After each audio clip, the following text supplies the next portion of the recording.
ચૂકેલા છે અને એમણે ઇન્ટરેસ્ટ લઈને કામ પણ કરેલું છે. ડાંગની અંદર પણ ડાંગના પ્રભારી પણ હતા, તો ડાંગમાં પણ ઘણા બધા આ પ્રમાણના વિધુ ભગતો સાથે મિટિંગ કરીને ત્યાંના કાર્યક્રમ પણ એમણે કરેલા છે.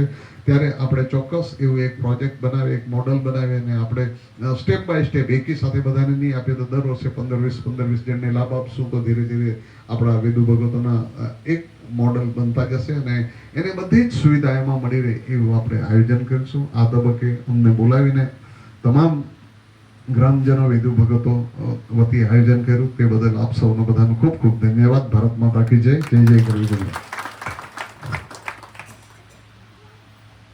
આભાર વ્યક્ત કરીએ છીએ સાહેબશ્રીનો. અને સાહેબશ્રીએ ઘણી બધી બાબતોને વણી લીધી અને એમાં આયુર્વેદક જે વનસ્પતિઓ છે તેમાં સાથે કાજુ અને કપરાણાની કેરીઓ માટે જે વાત કરી, ખરેખર સાહેબશ્રીનો ખૂબ ખૂબ આભાર વ્યક્ત કરીએ છીએ. સાહેબશ્રી ધારાસભ્ય સાહેબશ્રી કપરાડા અને પૂર્વ રાજ્ય કક્ષાના મંત્રી ગુજરાત રાજ્ય સરકાર સાહેબ શ્રી જીતુભાઈ સાહેબનો આભાર વ્યક્ત કરીએ છીએ. હવે આપણે વિનંતી કરીએ છીએ આજના વિશેષ અતિથિ મુખ્ય મહેમાન તરીકે ગુજરાત રાજ્ય ધારાસભ્ય ઉમરગામ અને પૂર્વ વન મંત્રી આદિજાતિ વિકાસ મંત્રી જેઓ રહી ચૂક્યા છે એવા સાહેબ શ્રી આપણી વચ્ચે ઉપસ્થિત છે, તો તેઓને આપણે વેદુ ભગત વિશેની જે આશીર્વચનો આપશે એવા સાહેબ શ્રી રમણભાઈ પાટકર સાહેબને વિનંતી કરી તેઓ આપને સંબોધિત કરશે.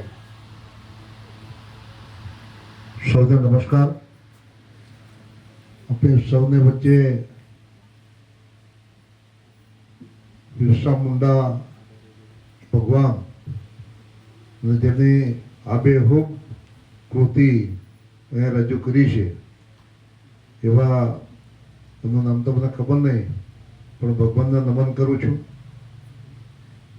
આજના આ કાર્યક્રમની અંદર ઉપસ્થિત રહેલા મારા સાથી પૂર્વ મંત્રી અને આ વિસ્તારના લોકપ્રિય ધારાસભ્ય માન્ય શ્રી જીતુભાઈ, આપણા જિલ્લાના વડા અને જિલ્લા પંચાયતના કેબિનેટ કક્ષાનો દરજ્જો ધરાવતા એવા માન્ય પ્રમુખ શ્રી અમારા મનોહરભાઈ પટેલ, જેમણે ખૂબ જ સારું નોલેજ આપ્યું છે એવા બાયપના જતીનભાઈ, આપણા પૂર્વ કારોબારી અધ્યક્ષ જિલ્લાના માન્ય શ્રી ગુલાબભાઈ, જેમને ઘરે આજે આપણે અહીંયા બેસીના કાર્યક્રમ કરી રહ્યા છે એવા બેન શ્રી મંજુલાબેન તથા એમના પતિ માન્ય શ્રી મુકેશભાઈ,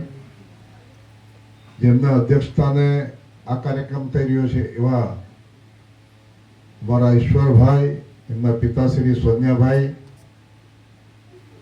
જેમણે ખૂબ જ સારું માર્ગદર્શન પૂરું પાડ્યું છે એવા બેન શ્રી જયશ્રીબેન, અને સ્ટેજ પર મારી સાથે ઉપસ્થિત રહેલા અમારા તાલુકા પંચાયતના માન્ય કારોબારી અધ્યક્ષ મહેશભાઈ આહિર,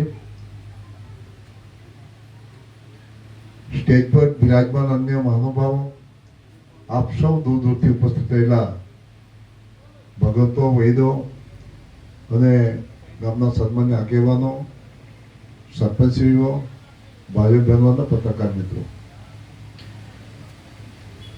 મૂળ આપણે સંસ્કૃત પર જો વિચારીએ તો જ્યારે એક પ્રવાસીના રૂપે આ પૃથ્વી પર જ્યારે આપણે આવીએ છીએ, આપણો જન્મ થાય છે, એ જન્મના 6 દિવસ પછી આપણે